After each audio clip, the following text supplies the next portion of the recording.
Good afternoon, and welcome to another Advice Media webinar. It's a pleasure to have you. My name is Chad Erickson. I'm Vice President of Sales and Business Development here at Advice Media. It's my pleasure to welcome you. Today, I'm very excited to have our guest, Eva Sheie from RealSelf, presenting. Before I introduce Eva officially, let me give just a little bit of information as we get started. And I know a few more people are jumping into the webinar. I can see the number going up here. So just a couple of things. First, at the end of this webinar today, we will have a survey, and this survey is helpful to us to know if the content that we're providing to you on these webinars is helpful and how we can make them better as we're constantly looking to improve. And so your feedback is very, very valuable. And so if you'll please take just a few minutes to go through that survey, we would greatly appreciate that. Additionally, on the GoToWebinar control panel, I invite you to ask any questions on there that you would like. I'll be moderating today, and so as those come in, I'll be able to present those questions at the end of our session and so that we can get your questions answered. Eva is going to stick around and answer as many questions as you have, so we'll make that part of this as well. Additionally, Eva has included 3 handouts today to help you, and so you can see those on the control panel. You can download those. They include a guide to asking your patients for reviews, how to make special offers, a part of what you're doing, and improve your positioning on RealSelf and just within your office as well. And then we also have the RealSelf Reviews Thermometer, which you can download and help you set some goals on where you'd like to be. So again, please take advantage of asking questions and on the survey.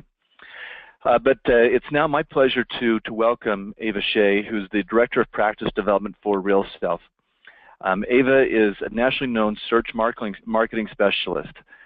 She has an extensive background uncovering and interpreting the behavior of prospective patients in the online aesthetic marketplace.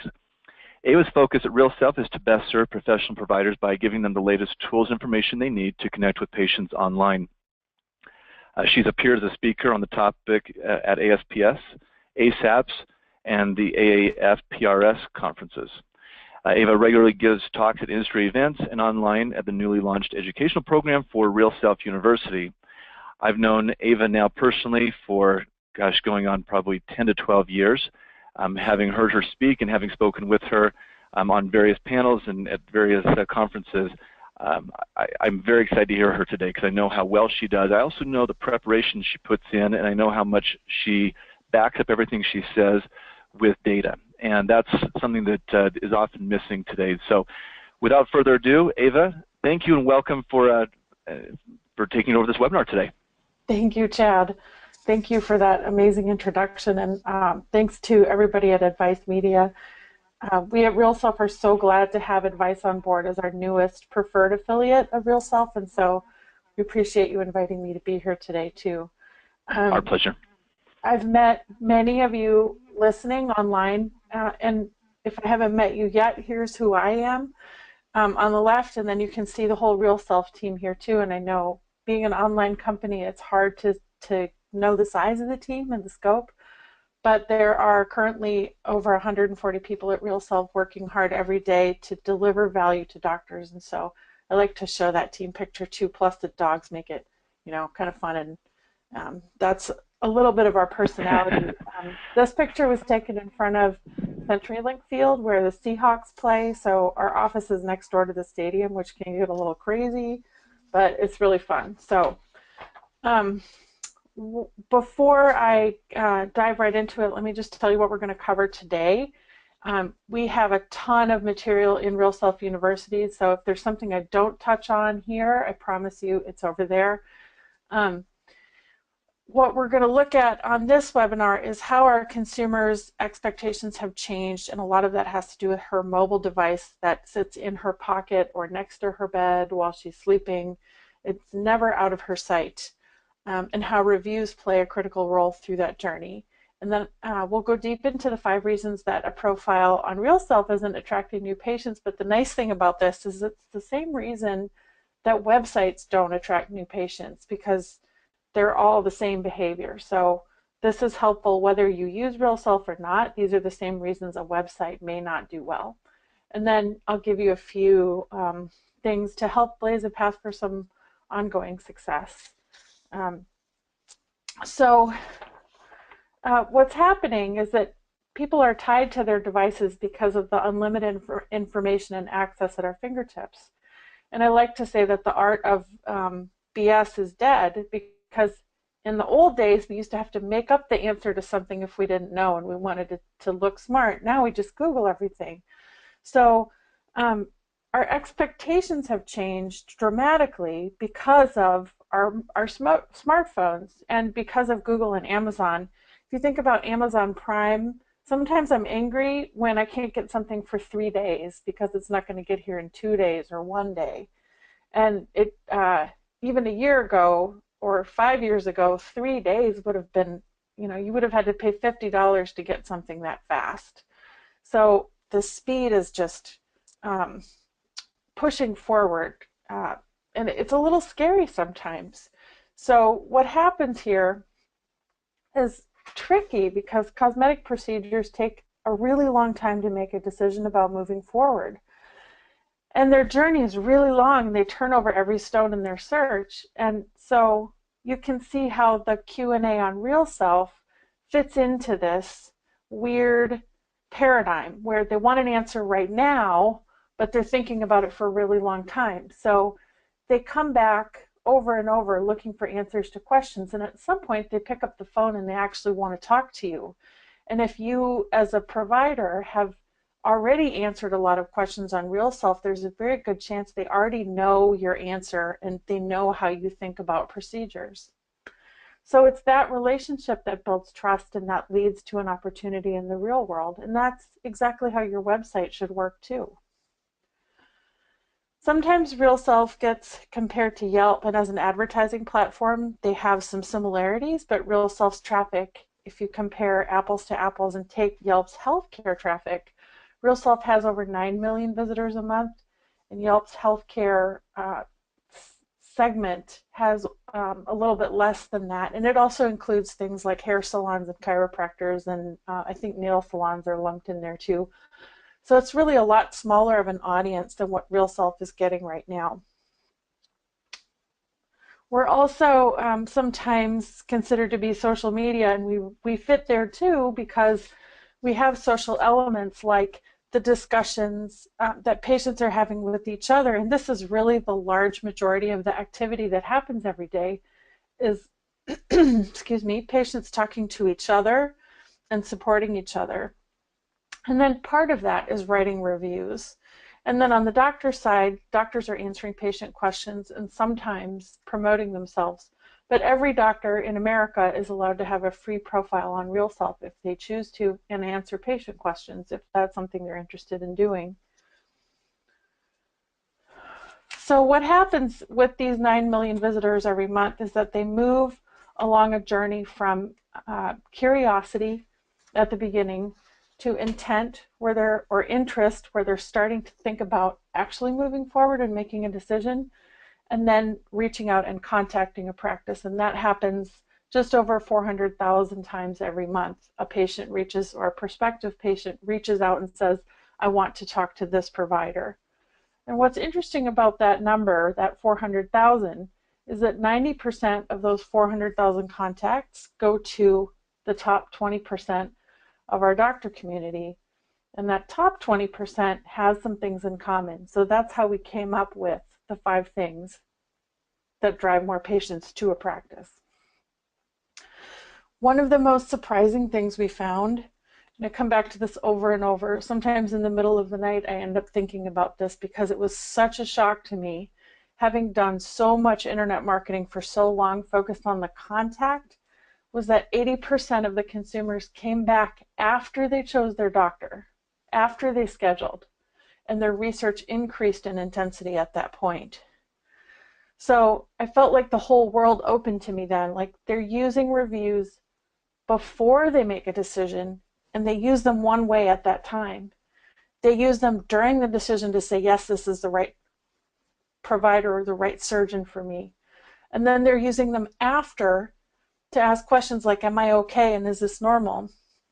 And I know that some of those post-op questions drive doctors crazy on RealSelf. We hear that a lot.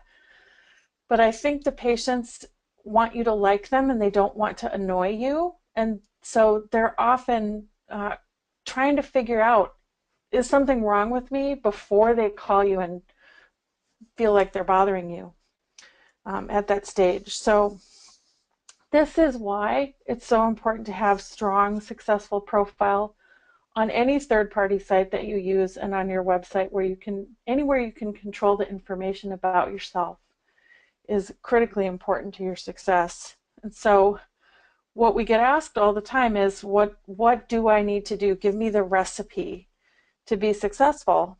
And while there isn't an exact recipe, I can tell you that the frequency, the quality, and the quantity of the activity that you contribute both to RealSelf and to your overall online presence have a huge impact on this. And that your individual reputation in the real world also has an influence. But lack of success is totally avoidable. And that bottom 80% of doctors who don't get a big share of that 400,000 contacts, they have some basic things in common. So as you approach this, the first pieces of information you want to review and focus on are, of course, the basics. Is your address, phone, and website, is all your contact info consistent across the entire web? And I thought for a long time that it was silly to have this in here, but at ASPS, I think at least 5 doctors walked up to me and said, oh, I should really change my address. I moved 3 months ago. And so this stuff is really important, and I feel like a nag when I say it, but if you haven't done that, or if you did recently move, it's time to take a look at that. The second thing you want to look at is what differentiates you among the competition. What makes you unique? On RealSelf, that means putting things in your cover photo that make you stand out, or writing your personal statement in a way that connects with people and isn't just a sentence about safety and a warm, safe, comfortable environment, because everyone in medicine takes really good care of their patients, and so something has to make you stand out. What awards, what recognitions have you received? And then another thing that really makes you stand out is special offers if you use them correctly. And then the third thing to look at is data. If you can't measure it, you can't manage it. So what's happening on your dashboard on RealSelf, what's happening in your Google Analytics. Those are the basics. So here's what a profile looks like on RealSelf. And what I like about this one is it's got a good mix of things that are really great and things that could be better. Across the top, this is what's called the cover photo, which I've referred to a couple of times. This is, in my opinion, the perfect photo for the cover, because it shows all the happy people that are going to take care of you when you come here to see this doctor. And then a lot of you have heard this one before, but 70% told us they wanted to see their doctor wearing a lab coat and not a power suit online. So when you have a choice of photos of yourself, or if you're going to take new ones, make sure you take a picture of yourself in a lab coat, because they told us when the doctor was wearing a power suit, it made them feel like he was going to sell them something. And they prefer to feel like they're going to be taken care of, is the mindset that they want to be in. So I know there's a lot going on here. In general, you want to avoid cover photos or anything online where you post photos of your facility. Don't do empty ORs, photos with needles, scalpels, stirrups, anything that makes people feel uncomfortable in real life. It does not belong on the web. There's those 3 special offers that I keep coming back to, and the specials appear here, and they're important here, but they also appear in 2 other places that are also really important. Let's see. I'm going to jump to that, and then I'm going to come back to those cover photos. So the specials appear on profiles of doctors who have not yet claimed their profile. And so if you have specials, it increases your visibility by the hundreds or thousands of views, because those specials appear on those unclaimed profiles, and that's the only way to get there. The other place they appear is in the doctor directory. So for anything you're looking for, and I happen to look for a dermatologist in Austin, There were 187 results for me to choose from. So the first thing I have to do is narrow this down to what I really want. And you can filter by doctors who have free consults or doctors who have special offers, and they use this all the time, along with ones who have reviews. So you can immediately get rid of anyone who has no reviews. So this is where this download that is in your GoToWebinar control panel comes in handy. That I pulled together specials from all over the site, and I will keep adding to this list. So if you see it again in the future, it will be even bigger. But right now it's just a giant list of specials that I pulled from other profiles to give you ideas for what you could do for your own profile. So stepping back to the cover photo for a second, I did put 2 examples in here of what not to do and what to do. And even though this doesn't look like a beautiful photo, it has people in it. So what they did, instead of taking a photo of an empty lobby and sticking it up here, was they actually put humans and staff in the photo to make you realize that this is a place that is alive. And a coworker of mine said to me once that in television, they would never film a commercial of an empty business. The commercial always had to have people in it, so they had to find extras to be in the commercial. And I thought, that makes complete and total sense. That's what we're doing here. It's a still frame of a commercial, so there have to be people in it so you know it's alive. And then here's another example. The office is clearly gorgeous, but if this is what we're considering to be your virtual waiting room, and it's supposed to invite people to contact you, the photo of the long dark hallway where you're not quite sure what happens to you when you get to the end is probably not a good idea. So you have to be conscious of these things and the decisions you make about these images, as if every single time someone looks at it is the first time they look at it, because that first impression is so important. Okay, so the last and the most overlooked feature of the RealSelf profile is this follow button, which you see under the little doctor photo, the profile photo. The follow button appears all over RealSelf, on reviews, on our business pages, on doctor profiles, and users can click it and save them to a notebook. And so the notebook came about because consumers kept asking us over and over, I need a place to save the doctors I'm thinking about. So when they save them, then what RealSelf does back to the consumer is continue to surface your content to the people who follow you. So every time they log in, they see the question that you answered yesterday, or the photo that you posted this morning, or the video that you put up last week. And we keep putting that in front of them because they said that they want to follow you. So that's why the frequency is important. And when it comes down to being tactical, if you were going to upload 100 before and after photos, it would be better if you're capable or you have a staff member who can do this, because I realize it takes a lot of time to do this. It'd be better to do a few a day over a month than it would to do 100 all at once. And that's true with answers and with anything that you contribute to your profile on RealSelf. So this is what my mobile feed looks like. I follow these doctors and have them saved in my notebook. And when I log in on my phone, I see what they did today or yesterday, because that's recommended just to me. About 2 months ago, we introduced business pages. And just like the doctor profiles, there's a free version and an upgraded version. And so I use the example of the phone here because it's very important to know that 74% of RealSelf's traffic comes in on a mobile device. So I also know, and Chad, you can probably corroborate this with your own data, that 65% of doctor websites are also getting most of their, 65% of doctor websites traffic is mobile as well. Correct. Okay, great. I love it when my numbers match the other numbers. Yes. Thank you for that. And so you can see there's that follow button again, because on your phone, you're probably on the go or you're on the fly and you want to be able to save these things to your notebook.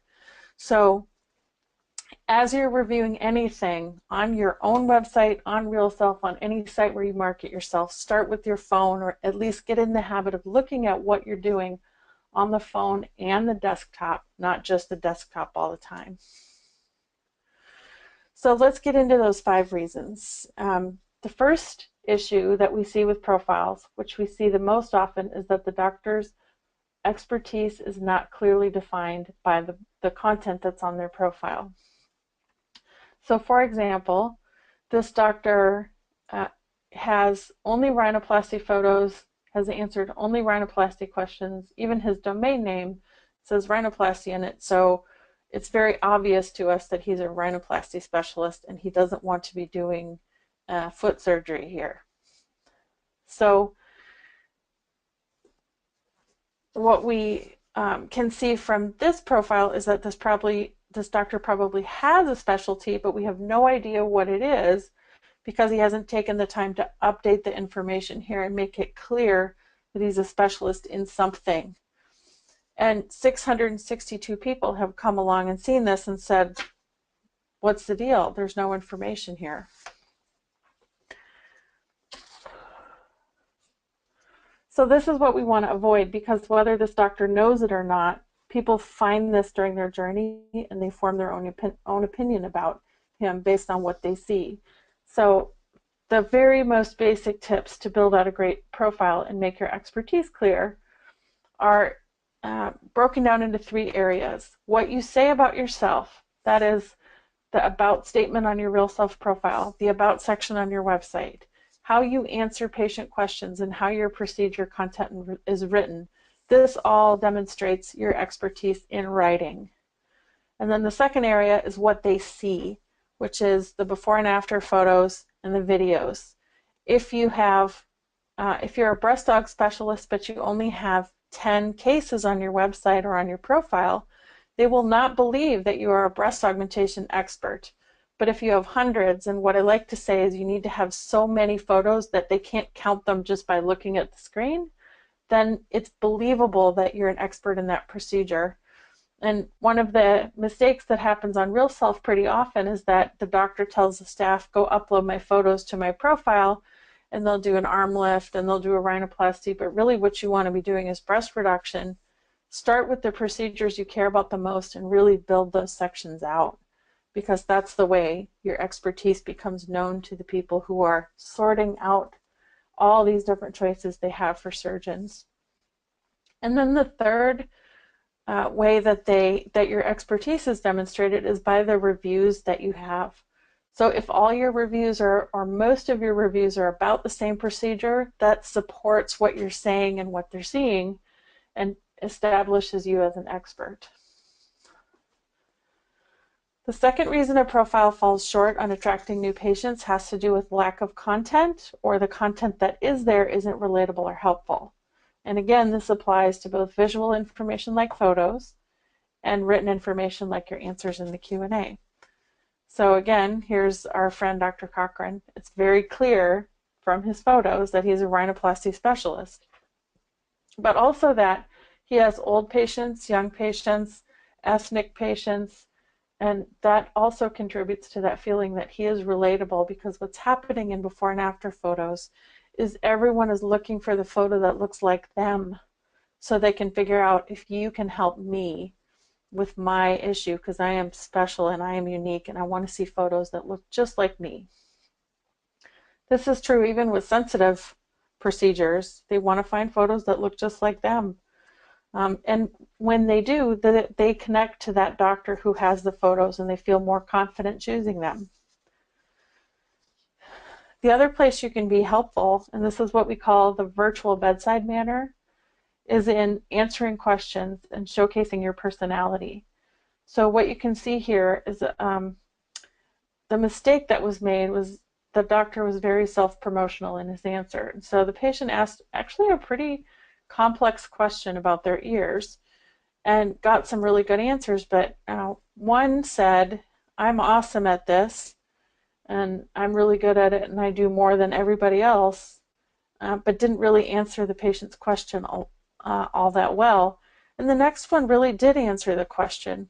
And so when you're reading this in context, you can feel that empathy coming from the surgeon who really answered the question and not from the one who didn't really answer it. So the way that you're relatable and helpful is by having a diverse photo gallery that represents all different types of patients, by having a great virtual bedside manner when you're writing content or answering questions, and by overall being educational versus self-promotional. The third reason, and this is very common, is that the doctor hasn't taken a proactive approach to asking for reviews and has really left their brand completely up to their patients. And I totally get why this happens, because many doctors feel powerless over their online reputation, but you have a lot more power than you realize. This doctor has one review and no other content. The review he has happens to be negative. So if you were referred to him or someone recommended him and you Googled his name, this profile would be highly visible. But a single negative review is absolutely not representative of his overall skill as a surgeon. And this is totally avoidable because he has not made any effort to manage this information, but he should have. And so if you were a potential patient looking at this, or even worse, if you had just chosen him as your doctor and then came back like one of those 80% whose research intensified after they made a decision, what would your first thought be when you got here? On the flip side, here's a very proactive doctor who's worked very hard to have a strong online reputation and brand. If he gets a negative review, it's only a drop in the bucket compared to the rest of the reviews he's gathered over the years. And it's not just reviews he's utilizing to take control of his brand, because he's added a ton of personality here. I should put him in the cover photo no-no section, but there's so much personality that you can't, you can overcome any objection you have to the photo of the empty lobby.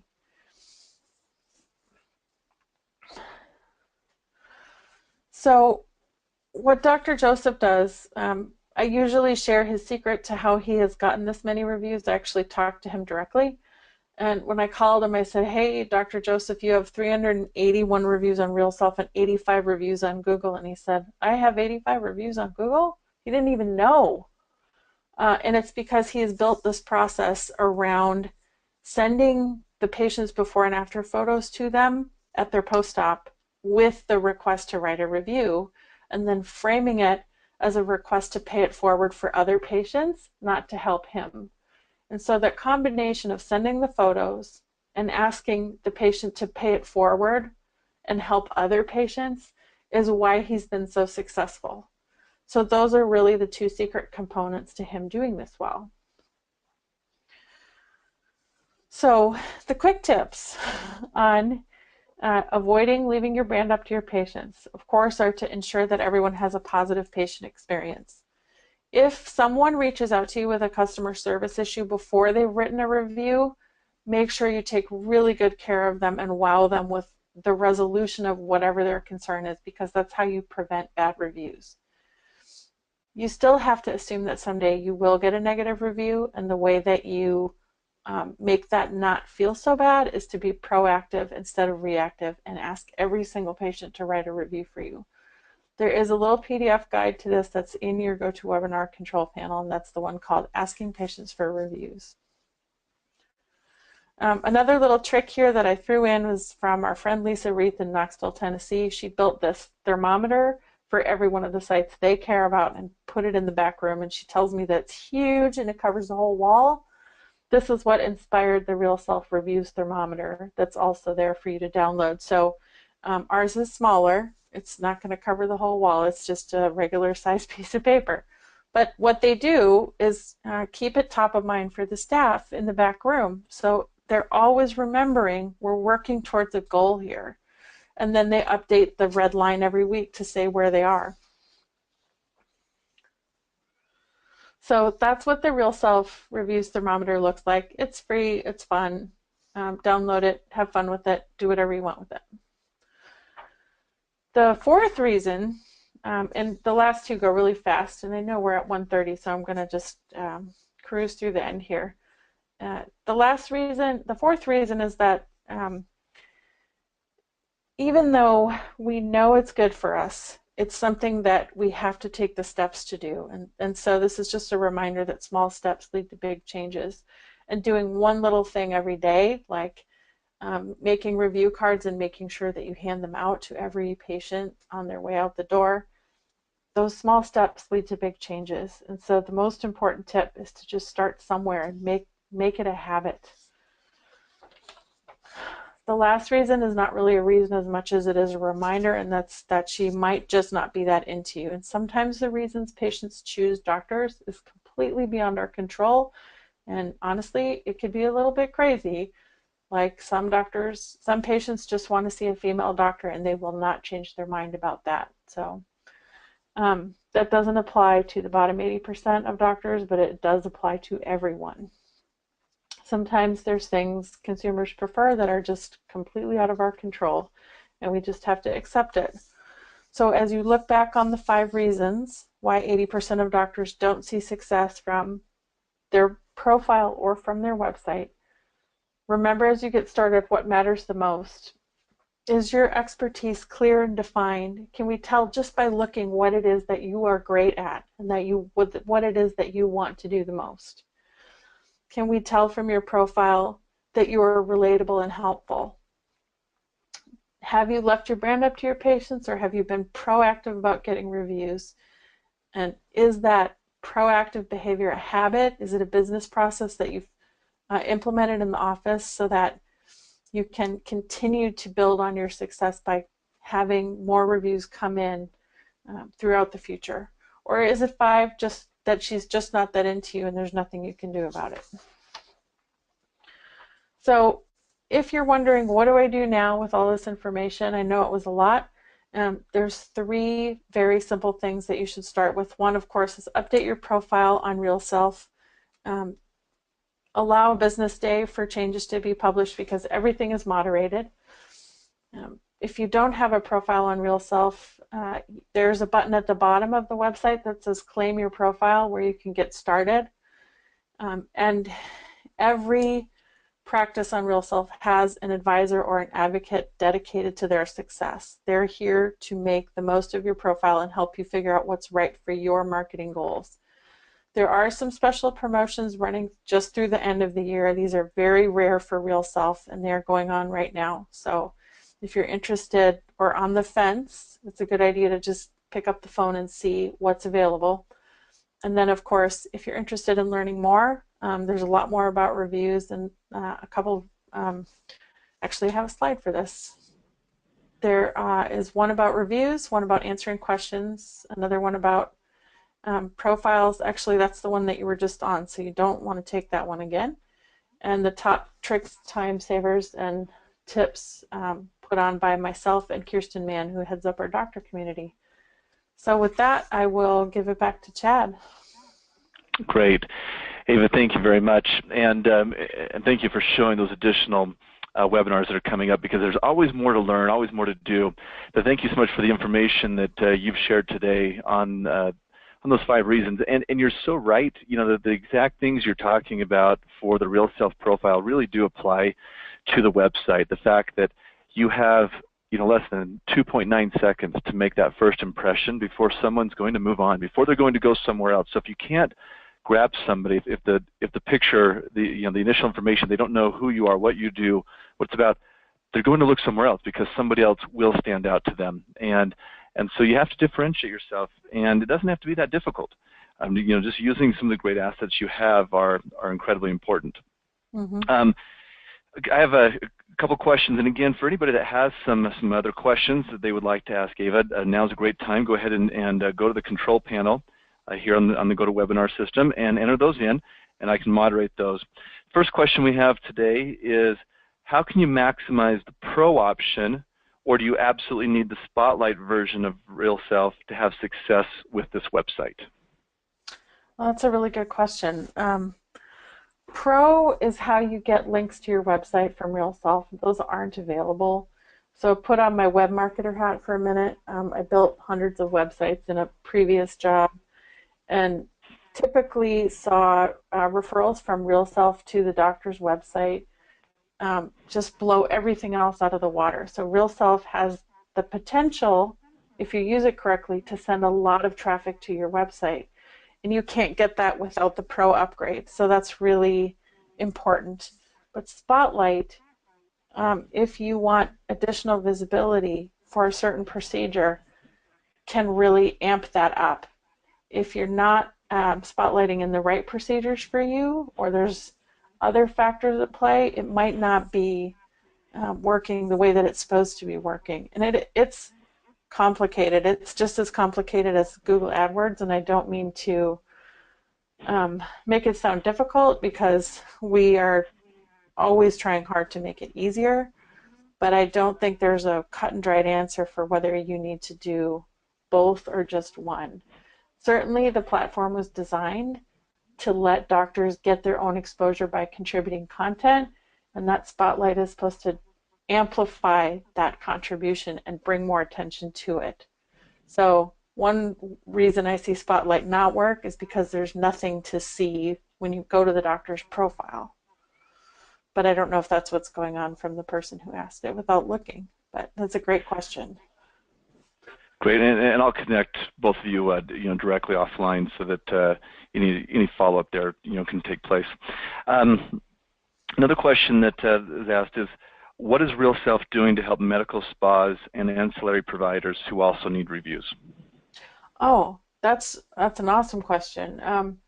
The business pages that I kind of touched on but didn't really go into, those were released and are still being improved upon dramatically every day, just a couple months ago.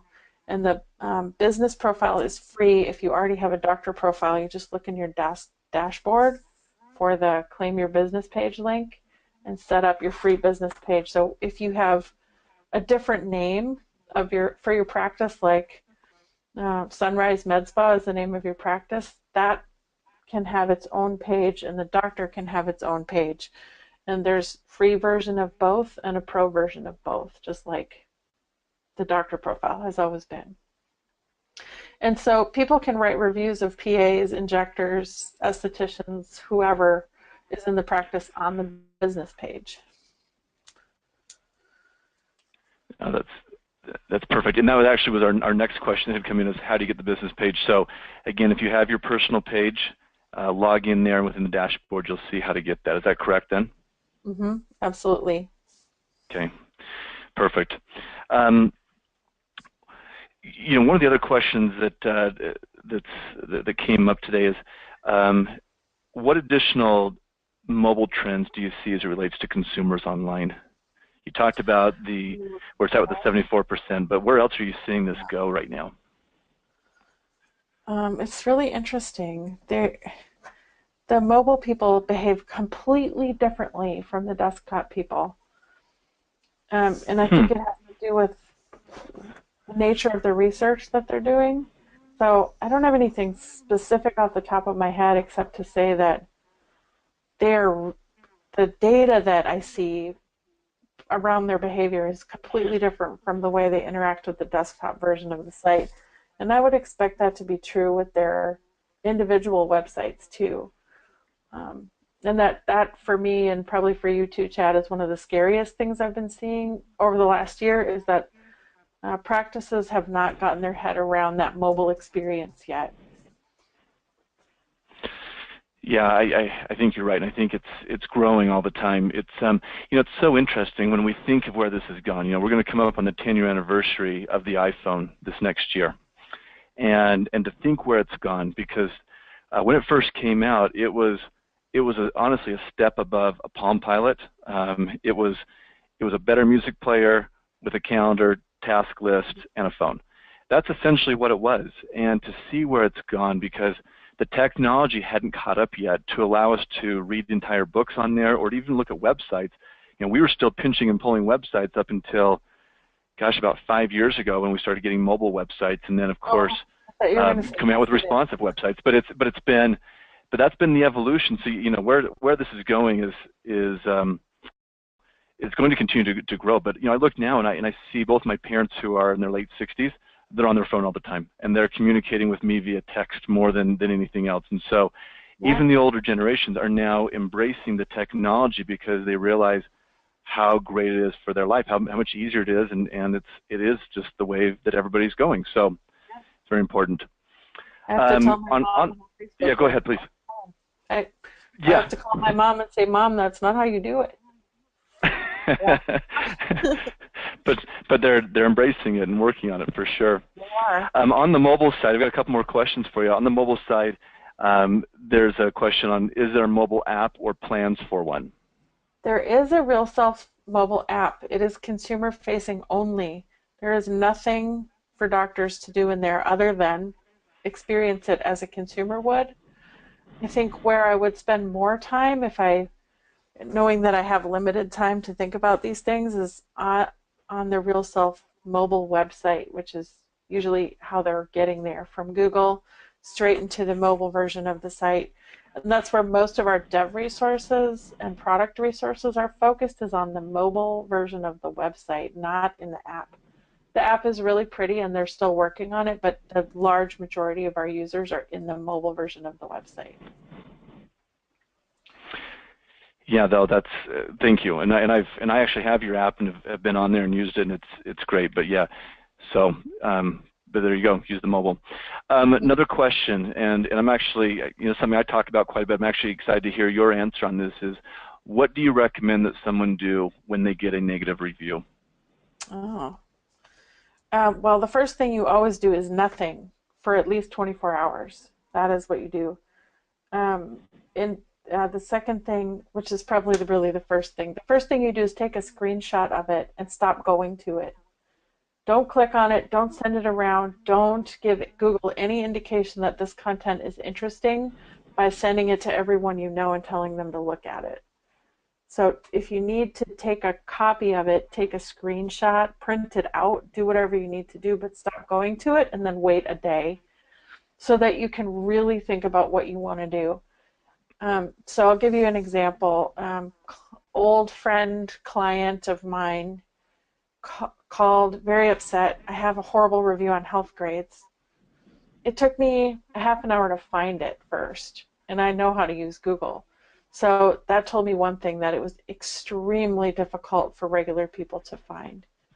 And then it only had 2 sentences. It was anonymous. It was really a piece of junk. And so once we assessed all of the criteria and determined how visible or not visible it was, we could decide what to do with it. And in that case, we decided to do nothing and leave it alone, because we have better things to do than deal with the 2 negative sentences from a random stranger on a site that nobody trusts.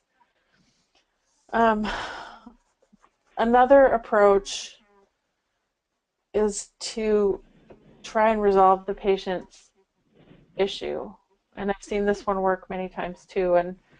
And if you are dealing with somebody that is reasonable, then the best thing you can do is work with them directly and try to resolve their issue.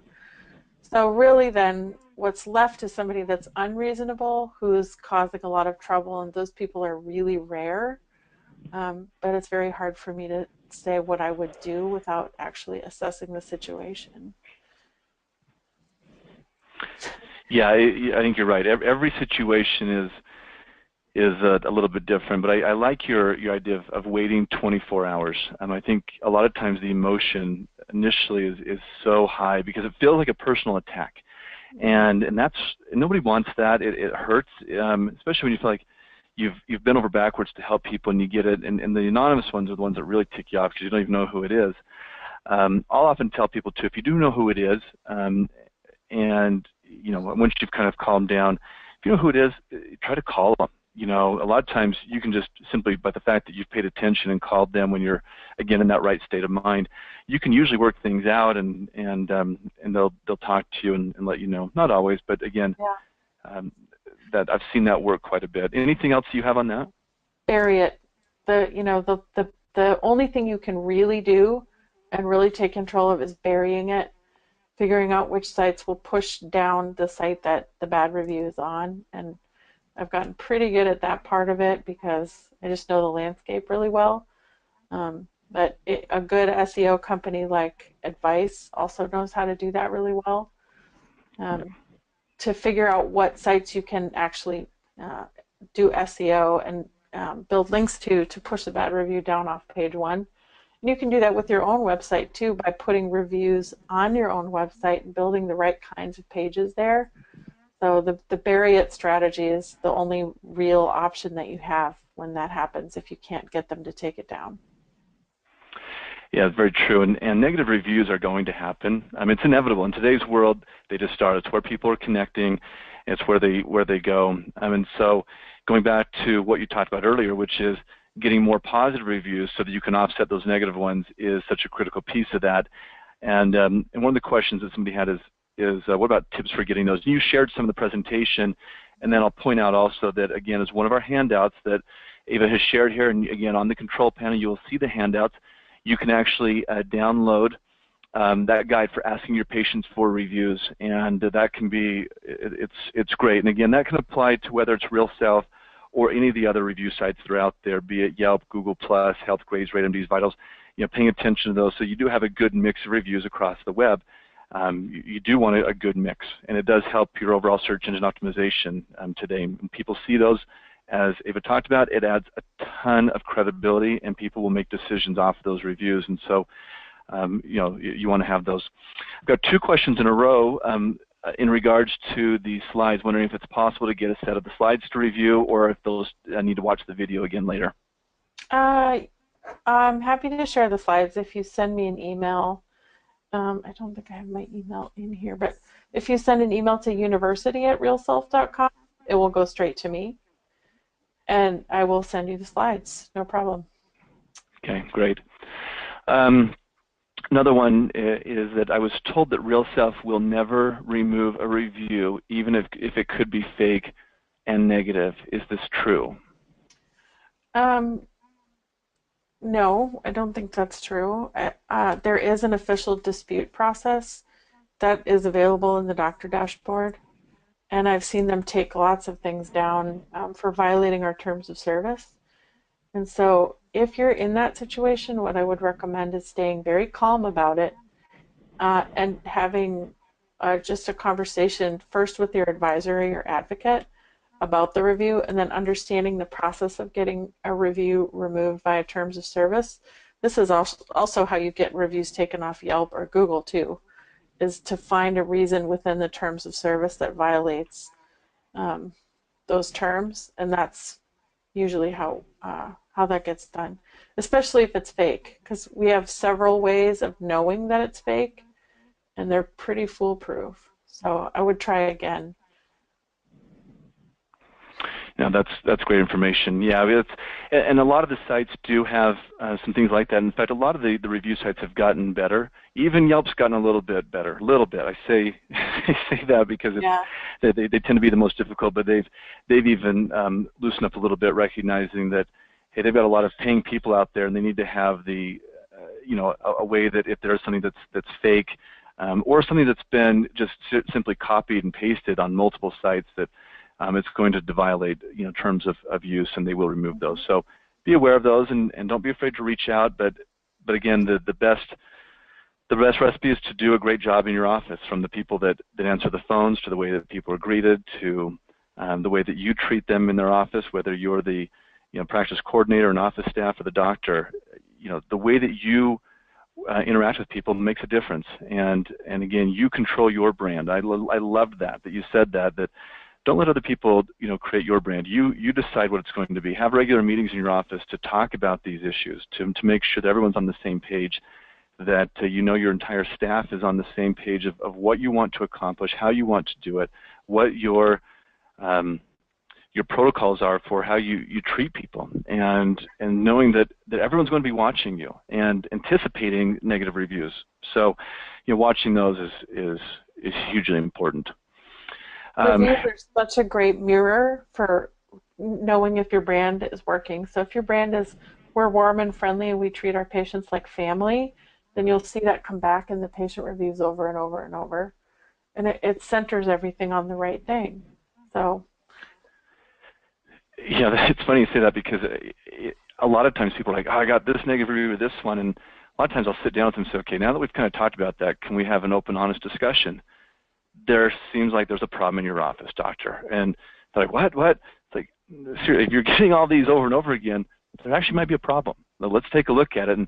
And that's a hard pill to swallow. But I think if someone's humble enough and can be metacognitive in their approach and say, is the issue ours, first and foremost, and then what do we do to correct that? Yeah. That type of open dialogue within the office can make huge, huge changes. You might have somebody that you're not aware of that truly is a cancer, a problem. And it's probably many of you listening today that know that, yeah, there's somebody in our office that should have been fired a long time ago. So if that's the case, recognize that they're hurting your brand long term. And it's not easy to make staff changes, but if you need to do it today and make it happen. You know, you're just waiting to cause more problems for yourself down the road. Mm-hmm. That's good advice. Eva, thank you. I really appreciate you taking time. Your wisdom and insights are so important. We've got one more question that came in. Hang on just a second. Should we try to keep daily active on RealSelf with Office, meaning a new pick or doctor review? So how often should they be involved on their RealSelf profile? Good question. I would say get the doctor doing the one thing that only the doctor can do, which is answering questions. And whether that's once a week or once a day, it has to fit into the doctor's schedule in a way that is reasonable, doable, and repeatable. And then use the staff to support all the other things, the videos, the before and after photos, and kind of maintaining everything that's going on there regarding the content. I am working very hard on a course to help doctors and staff figure out who does what and how to build processes for that, so you can kind of stay tuned. But I'm happy to talk directly about that too if whoever that is wants to just give me a call or send me an email. I'm okay with that. Perfect, thank you. Before we end, again, one more time, why don't you give everyone your email address? You can always reach me at university@realself.com. You're also welcome to use eva.sheie@realself.com if you remember how to spell my last name, which is S-H-E-I-E, but I usually just say a word that people can spell because that's more fun and a lot easier. Perfect. And then just two more things on my end. One is again, the survey that you're going to receive here at the end is very, very important to Eva and myself, as we're trying to create great content and great information on a monthly basis, but also as RealSelf is trying to improve. So we welcome your feedback. We ask that you please take just a couple of minutes and answer that survey. We know your time is valuable, but we do appreciate your attention to that. And then also just announcing our webinar next month will be January 11th at noon Mountain Time, where we're in Park City. And our guest next month will be Ron Hartley from our friends over at Solution Reach. And so excited to have Ron with us. And Ron's actually, he lives close by, he's actually going to come into our office that day. So looking forward to having Ron with us. But Eva, thank you very much. Again, appreciate your time today. And for everyone who's joined in and participated, we wish everyone a happy and safe holiday season, and look forward to seeing you again soon. Everyone have a great day. Thanks. Bye-bye.